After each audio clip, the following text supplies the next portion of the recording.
Hey everyone, welcome back to your nerdy show. I'm your host, Spoiler Master. Today we're diving into a film that's equal parts haunting and thought-provoking. Magnus von Horn's The Girl with the Needle takes us back to 1919 Copenhagen, where desperation, betrayal, and resilience shape the lives of its characters. Loosely based on the chilling true story of Danish serial killer Dagmar Overbye, this psychological horror film doesn't just tell a story, it pulls back the curtain on the harsh realities faced by women in a post-war society. Stick around as we break down the full plot and explore that shocking ending in detail. Let's get into it.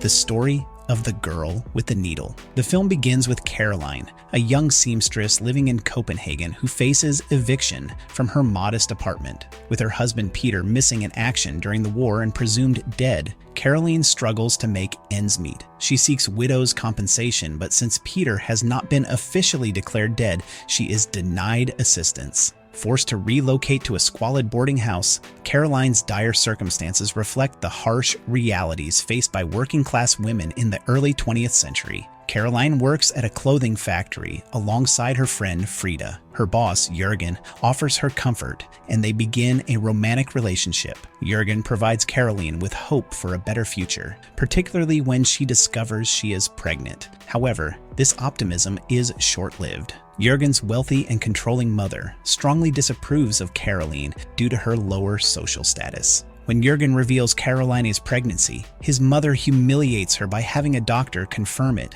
and forbids Jürgen from marrying her. Jürgen chooses his mother's approval over Karoline, ending their relationship and leaving her unemployed. Peter unexpectedly returns from the war, but his face is severely mutilated and he wears a mask to hide his scars. Karoline is cold and distant toward him, unable to accept his changed appearance. Peter's trauma manifests in psychotic episodes, and he eventually finds work in a traveling circus where he is paraded as a freak. Karoline, meanwhile, is left alone to grapple with her pregnancy and her bleak future. Desperate and hopeless, Karoline attempts to perform an abortion on herself with a needle at a public bathhouse. Her screams attract the attention of Dagmar, a middle-aged woman who owns a sweet shop. Dagmar treats Karoline's wounds and offers her a solution. After the baby is born, she can bring it to the sweet shop, where Dagmar claims to arrange adoptions with affluent families. Karoline is hesitant, but eventually agrees.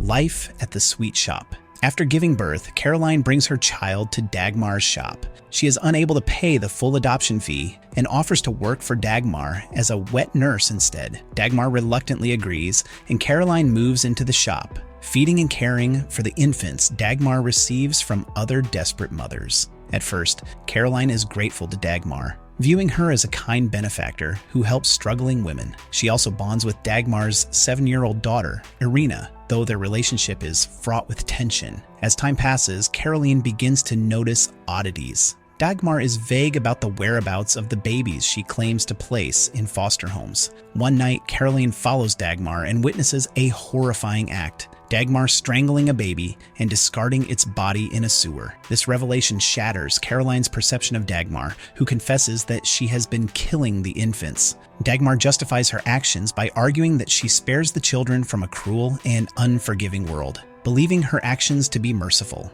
Dagmar begins to manipulate and control Karoline, using ether to drug her into compliance. Karoline, now complicit in Dagmar's crimes, becomes increasingly tormented. Her emotional and physical state deteriorates as Dagmar's dark influence grows.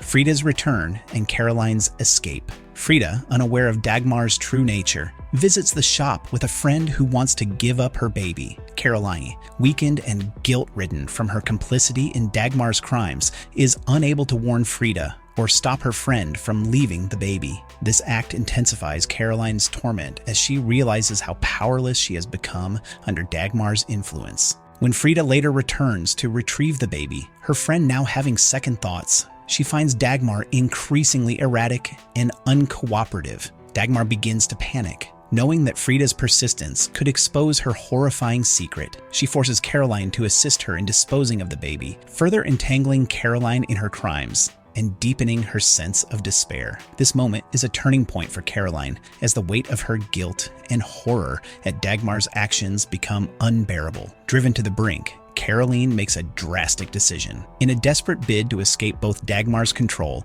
and her own feelings of complicity, she jumps out of a window in an apparent suicide attempt. Miraculously, she survives the fall but is gravely injured. Her survival becomes a catalyst for change as her act of defiance draws attention to the sweet shop. Frida, increasingly suspicious and horrified by what she has seen, contacts the police, leading to an investigation into Dagmar's activities. The authorities raid the sweet shop, uncovering evidence of Dagmar's atrocities. Dagmar is arrested and charged with multiple counts of murder. In court, she remains chillingly unrepentant, justifying her actions as acts of mercy for the children. She claims that the women who came to her must have known, on some level, the fate of their babies. Her lack of remorse underscores the depth of her delusion and the profound impact of societal neglect on vulnerable individuals. Karoline's escape not only exposes Dagmar's crimes, but also marks the beginning of her own journey toward redemption. Despite the physical and emotional scars she carries,